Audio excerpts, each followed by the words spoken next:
தாவேகா என்ன அரசியல் களத்துல காணாம போயிட்டாங்க? 2026 தேர்தல் அவங்களுக்கு மிகப்பெரிய சவாலா இருக்குமா? இப்படிப்பட்ட கேள்விகள் தான் இப்ப எழுந்திருக்கு. தேர்தல் வர வர ஒவ்வொரு கட்சிகளும் அவங்களோட வேலைகளை ரொம்ப தீவிரமா இறங்கி, அதுவும் களத்துல இறங்கி இப்பவே அவங்களோட வேலைய பார்க்க ஸ்டார்ட் பண்ணிட்டாங்க.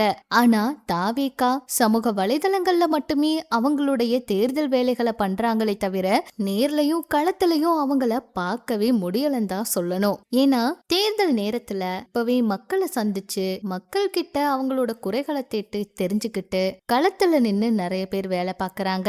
தாவேகாவை பொறுத்த வரைக்கும் அவங்கள களத்துல பார்க்கவே முடியல. கிராமப்புறங்கள்லயும் நகர்ப்புறங்கள்லயும் எங்கேயுமே அவங்க கட்சி சார்பாவும் களத்துல இறங்கி வேலை செய்யற மாதிரியும் தெரியல. இப்ப வரைக்கும் பார்த்தா அதிமுக, திமுக, நாம் தமிழர் கட்சி களத்துல தீவிரமா இறங்கி அவங்களோட வேலைகளை ஸ்டார்ட் பண்ணிட்டாங்க.